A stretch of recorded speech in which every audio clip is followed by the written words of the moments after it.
दोस्तों, गौतम बुद्ध को कौन नहीं जानता। भारत के साथ साथ पूरी दुनिया में उनकी पूजा की जाती है। आखिर क्यों गौतम बुद्ध ने कहा था कि हर इंसान की होनी चाहिए 4 पत्नियां। तो चलिए इसको जानने के लिए पूरी वीडियो के अंत तक बने रहे और तब आपको पता चलेगा कि आखिर उन्होंने ऐसी बात क्यों कही थी। तो एक आदमी की 4 पत्नियां थी। गौतम बुद्ध ने एक कहानी कहनी शुरू की कि एक आदमी की 4 पत्नियां थी। प्राचीन भारत में रीति रिवाज था कि एक आदमी कई शादियां कर सकता था। समय बीतता गया और उसे अपनी मृत्यु करीब दिखने लगी।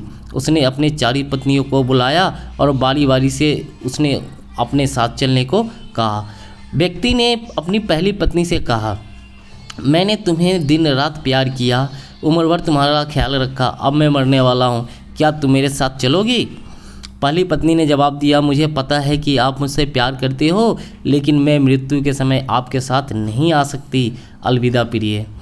दूसरी पत्नी को उस इंसान ने वही बात कहा। दूसरी पत्नी का जवाब आया, आपकी पहली पत्नी ने आपके साथ आने से इनकार कर दिया, तो फिर मैं भला आपके साथ कैसे जा सकती हूँ?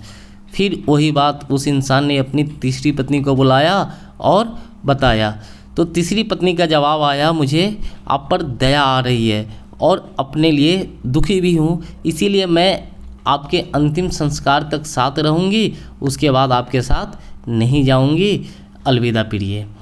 उसके बाद उस व्यक्ति ने सोचा, जब 3 पत्नियों ने मना कर दिया है तो शायद चौथी पत्नी भी मना कर देगी। तो उसने अपनी चौथी पत्नी को बुलाया, जिसे वो इंसान हमेशा कष्ट देता था, एक दासी के रूप में रखता था। फिर भी उसने अपनी चौथी पत्नी से भी दूसरी दुनिया में साथ चलने का आग्रह किया।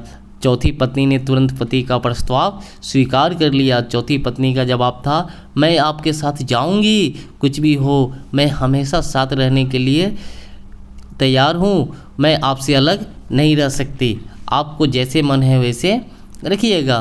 बुद्ध ने कहानी को समाप्त करते हुए कहा कि हर पुरुष और महिला की 4 पत्नियां और पति होते हैं और हर एक का खास मतलब होता है। तो चलिए समझते हैं इस मतलब को।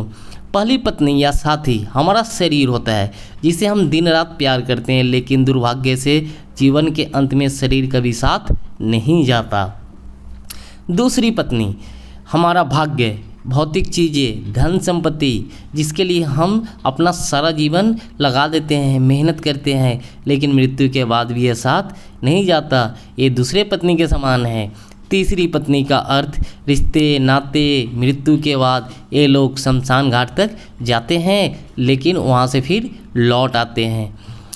चौथी पत्नी हमारा मन, चेतन, क्रोध, लोभ, असंतोष, कर्म, ये सारा चीज़ है और यही हमारे साथ जाता है और चौथी पत्नी ही साथ जाती है। हम अपने जीवन में जो कर्म करते हैं, जो अच्छाई करते हैं, वही हमारे साथ जाता है। मरने के बाद भी लोग हमें याद रखते हैं। तब गौतम बुद्ध ने कहे हैं कि इंसान को एक कर्म जरूर करने चाहिए कि मरने के बाद भी लोग उसे याद रखें।